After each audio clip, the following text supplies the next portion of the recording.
much for the invitation to be a speaker at the Economist Forum today and to speak about the future of money. My name is Dr. Ruja Ignatova. I hold a PhD in law. I have always been very interested in financial services and worked about 6 years with McKinsey in Eastern Europe, actually when the crisis hit us really, really bad. I was spending my time in Russia with Sberbank, and it was an interesting time. I want to speak today about, as I said, the future of money, the future of payments. And I am, how to say, a bit sad to listen to the speaker before me, who are having such a gloomy outlook, focusing on all the issues that the region faces, and showing us a future where we have to do a lot of catching up in Eastern Europe, a lot of work, a lot of tasks, a lot of issues.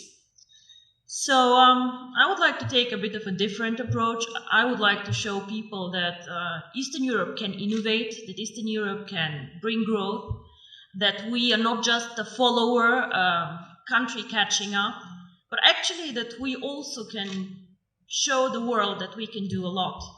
Our company, which is very young, 1.5 years old, actually writes history currently with cryptocurrency. OneCoin currently reached a market capitalization of $1 billion 3 days ago, which makes me extremely proud. And we have a network of 650,000 users over 190 countries, and we come from Eastern Europe. We started actually in this country. We had the idea in this country, and we do not only describe the future of money, actually we take a very active approach of shaping the future of money. So, Southeastern Europe is a very good place to live, and I'm born here. I have been not raised here the whole time, but I feel home here. But however, even we cannot take an isolated approach and see ourselves as an own microcosmos. The world is getting smaller and smaller. We are living in a world with globalization. Technology is developing at a speed that makes me dizzy sometimes, seeing what happens around us.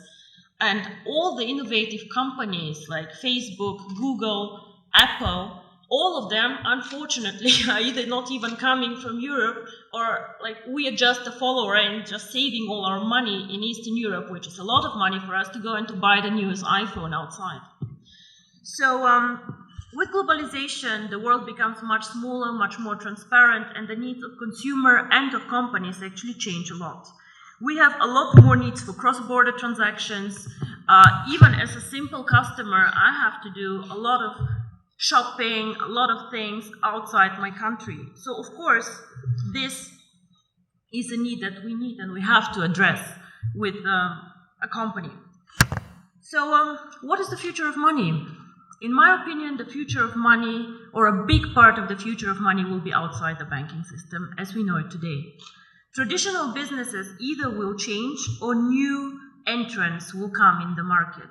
One of the most spectacular entrants that I've been following now for about 5 years is Bitcoin.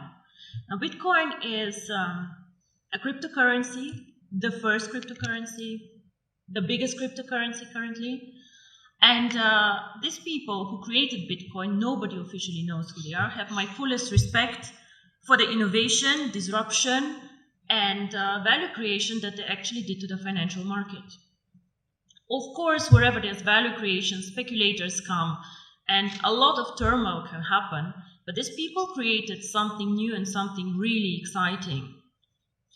Bitcoin and the blockchain technology, which makes financial services independent from governments, independent from regulators even, and independent from banks as we know them, already starts changing the world we live in. However, Bitcoin until now and the more sophisticated cryptocurrencies have been a payment system, an investment system for the either very sophisticated people out there with a very, very solid IT background, for the smart ones, or for the elite who has a lot of money and diversifies their portfolio with a new exotic investment like Bitcoins. The market is still not very big, with a market capitalization fluctuating between 2 and 3 billion, transactions happening every day about 200 million euro. So we still have a lot of potential to grow in the cryptocurrency market, but we see a start. So We have been, or are we still an emerging market? I'm not sure what is politically correct to say, but emerging markets are out there. And we can speak about Latin America, we can speak about Asia, we can speak about Africa, extremely interesting market actually, which is like catching up now. And we can speak about also the small Asian countries. In all these countries, we have an issue that we also had here actually, a lot of people who are underbanked, unbanked, or just forgotten by the big players. Why? Because they're poor, because they have needs that are not that interesting in the transactions, or simply because some of these people do not have proper documents. I have been in countries where people, every one of them has a smartphone, but has no proper ID card. So how do these people bank? I have been in Singapore and seeing Indian people working very, very hard to support families in India. How do these people send money to their families and to their loved ones? Remittance business in Dubai, all the Filipinos working there and pushing economy. What do these people do? What they do is they either go to a bank to do foreign exchange, they go to a Western Union outlet, and they pay high fees. Because why?